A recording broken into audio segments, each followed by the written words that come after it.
Hello guys. So today I want to discuss something that can completely change the way you write your UPSC mains answers. In fact, we did and we experimented and we have got the result also with our toppers. If you see, Kiran have improved almost 80 marks in the last mains compared to his previous mains and he got 53rd rank.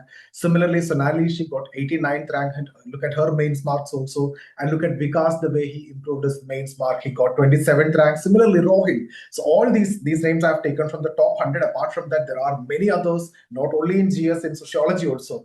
So those experience and what we did and how you write the answers, how they wrote the answers, how they gave the answer writing practices, and how they have taken the test series and what all contents they have added and what they ignored and what kind of introduction they wrote, what kind of conclusion they had brought in, and what are the different dimensions they used to bring in or what we used to suggest them and that they have implemented and the body and all these is what I'll be discussing. So by the end of this lecture, I'm very sure that you'll be getting complete clarity on how you're going to write your answer with proper introduction, a strong, powerful conclusion, and a proper content-rich body. Okay, so see, every year I have seen thousands of aspirants, they prepare sincerely and they read a lot of standard textbooks and make a lot of notes also and join coaching institute and have mentors, right, and solve test series and write answers. But when the mains results come, you see, many will be disappointed. Why? Is it because they lack knowledge? Definitely no, right? Is it because they are not hardworking? Again, a big no. So the difference between an average student or an average answer copy or the topper's copy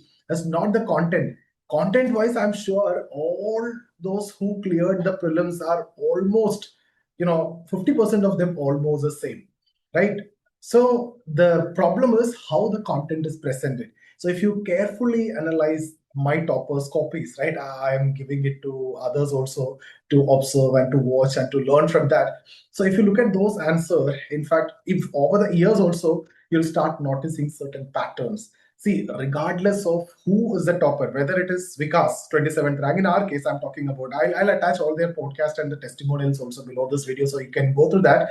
All will tell the same thing, right? So regardless of whether it is Vikas or whether it is Rohin 39th rank or 53rd rank, Kiran or Sachin 41st rank or Nilesh 77th rank or Sonali 89th rank, irrespective of their rank, irrespective of the person they are, there are certain things which are very common, right? So it doesn't matter who wrote the exam. There is a pattern which is repeating. Whether the pattern is rewarding them or not, that's another matter of debate. But this pattern have rewarded them for sure, and that's exactly what we also follow. So today, that pattern, right? So what I'll be doing is I want to share, in fact, 5 biggest lessons that every serious UPSC aspirant should learn from, these toppers or what we taught these toppers. That exactly is what I'm going to tell you. Those things which I usually do in the mentorship batch, I'm now giving it in YouTube so that you can also watch and you can start implementing at least, a half of it.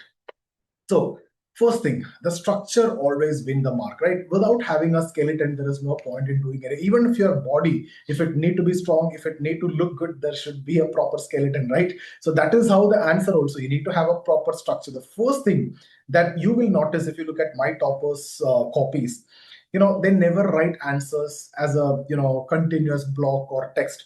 Their answers are extremely examiner friendly. So you think about the examiner.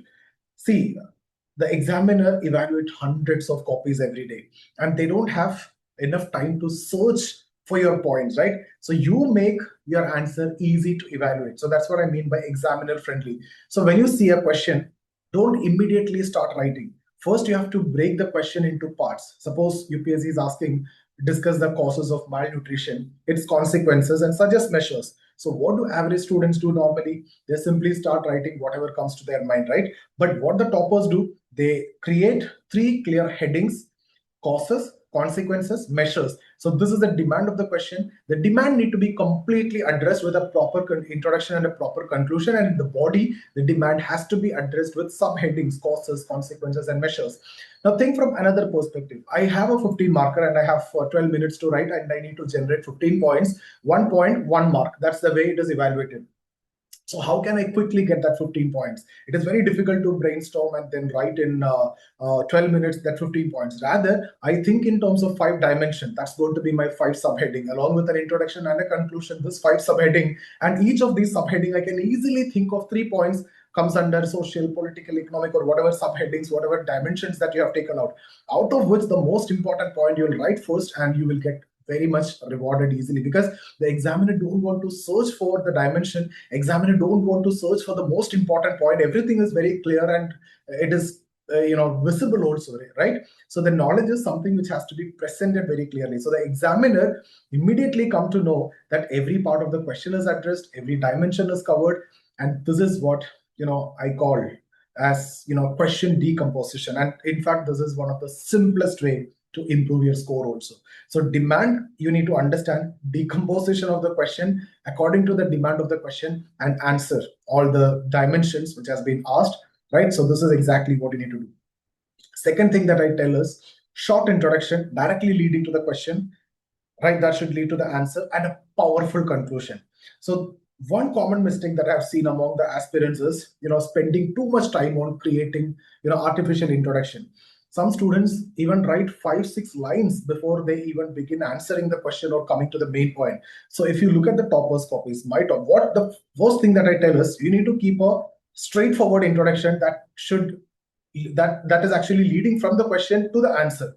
So the toppers copies, you see exactly the opposite is what you will see than what you're doing. Not a big long conclusion. It's a short conclusion, 1 or 2 lines directly jumping onto the question, demand of the question, and that's what is actually getting rewarded, right? So even if that 1 or 2 lines, that should add value also, right? So it can it can actually start with a definition, or it can directly bring out the point which has been mentioned in the question. It could be a constitutional article, it could be a committee report, it could be a government data point. So the introduction is not like a junk sentence, it is also a value addition. So, or it can be a recent current affair example which is connected with the question, or it could be a relevant quotation which is related to the question. So the introduction in fact should set the context, and introduction should not be a junk sentence. It should also add value to your answer. It should not consume half of your answer. It should not consume your time. It should not consume your space also, right? And the same applies to your conclusion. In fact, you can give summary of what you have written as a conclusion, or way forward, or suggestion as your conclusion, which has to be more powerful. In fact, conclusion is not another paragraph which is repeating the body, but summarizing is okay, fine. What you need is one concise, optimistic, forward-looking line. Even that one line, if it is powerful, that's enough. For example, let's say instead of writing a long conclusion, you can even end up with, a participatory and accountable governance framework is essential for achieving inclusive and sustainable development. Short, but it's relevant and it's positive. And that's basically saving time, and it's very powerful and leaves a good final impression also in the mind of the examiner. Now, one thing, you need to understand the difference between science and social science answer. This is one of the most important point that I want to tell you. See, in science, if someone is asking you a question, your answer is exactly that question. But in social science, UPSC is expecting more. Suppose the question is about what is the role of RBI in controlling inflation. An average answer simply lists RBI's measures. But what a topper will do is, you'll talk about cause of inflation, right? And you'll try to address it from the grassroots level. So what happens if inflation remains uncontrolled? Then what the role RBI played? You starting with the cause, so you can address the root cause. What are its limitations and what should be done further? Along with RBI measure, what fiscal measures need to be taken? What measures should come from the societal side also? Right? So in simple terms, the toppers, they answer not only the main question, but also the surrounding context. And that makes the answer richer and more analytical. And that is why UPSC is not merely testing your information, it is testing your ability to think. Right? Similarly, use the micro question approach. See, whenever you read a question, convert that into smaller question. This is the best approach that I again often tell my mentees to do this. Bigger question split into multiple micro questions. For example, how do environmental pressure groups enhance public participation? So you don't stop here. You need to ask yourself, what are environmental pressure groups? Answer that. How do they increase public participation? Answer that. What challenges do they face? That's another. Take it in terms of questions, right? And what can be done to strengthen them? So these are your dimensions. These are answered through different questions. So you notice something interesting here. The last 2 questions were not explicitly asked, but answering them briefly makes your response more complete, more adding more context and depth to the answer, and that shows the maturity. And this is what I call the micro question approach. And every UPSC question contain hidden dimension. You need to identify that, right? You need to identify, and your answer to them should be giving you extra reward. If you identify them, your answer become naturally multidimensional. Also, if you want to think be for making dimensions artificially, naturally you will get that. And that's what actually separates an ordinary answer from a very excellent answer from an average student to a topper. And next point. See, let's discuss what I call as the brownie points. See, these are small additions that make your answer stand out. Let me tell from the reality. For Vikas, like the 27th rank, or Rohim, 39th rank, Sachin, Kiran, all these guys have content. Only thing that I told them, can you improve just 0.5 to 1 mark in each of the question? It could be through a simple diagram you add. You get a geography question, you draw some map, or you can make a flow chart, keeping the content same, but we'll do this extra one committee recommendation, or a World Bank definition, or a Supreme Court observation, or a case law, or a constitutional article, or a current affair linkage, or a relevant court. By adding any of this, can you fetch that 1 mark extra? Like that, if you can fetch 15, 20 mark in one paper, 4 paper, right, 80 mark, and optional also if you add, that comes around 100 marks. And that's what the difference you see in Kiran, 80 mark difference, and that took him to 53rd rank this year in his last and 6th and final attempt. So that's the only thing that he did. Just try to improve that 0.5, that minute improvement, the brownie points that if you can collect. These don't change the entire answer. Last year what you wrote and this year what you wrote will almost remain the same. But that brownie points you collect.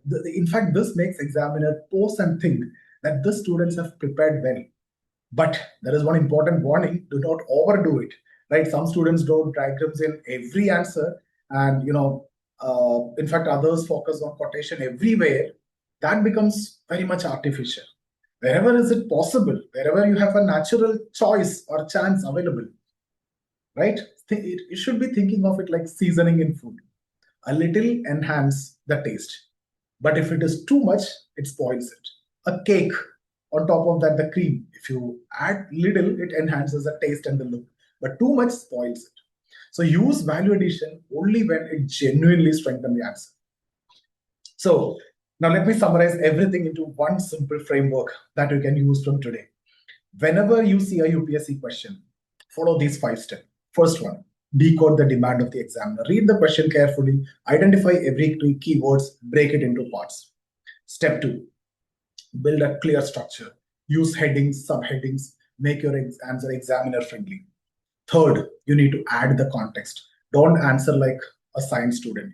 Answer like a social science student. Explain the background, the issue, and the way forward wherever it is relevant. Fourth, enrich the answer. For that, you need to use 1 or 2 value addition, diagram, data, quote, report, committee, examples. Only if they genuinely improve your answer and perfectly fit into the question. Don't make it artificial. And finally, finish strong. Write a short, balanced, powerful, optimistic conclusion. So that leaves the examiner with a positive impression. Right? So let me end with a very important thought. Students often ask me, sir, how do toppers write differently? The answer is very simple. They don't necessarily know more, but they present better. They think more systematically, and they understand the examiner's mind and expectation, and they never treat answer writing as an afterthought. So always remember, UPSC Mains is not a competition of who has read the maximum number of books. It is a competition of who can communicate their understanding most effectively within limited time. So from today onwards, don't just read, don't just make notes. Every time you write an answer, ask yourself these 5 questions. Is my structure clear? Have I addressed every part of the question? Is my introduction short and effective? Is it adding value to, in the beginning itself? Have I added one meaningful value addition anywhere in terms of diagrams or anything? Does my conclusion leave a positive impression or not? If you consistently follow these principles, your answer quality will improve dramatically. And that improvement, if you repeat it across every paper, 5, 7, total 7 papers, GS4 and essay and optional 2. That's what ultimately creating high scores in UPSC mains. So I hope you will do that. And if you're looking for any classes or test series or mentorship, get in touch with our team. See you there. Thank you.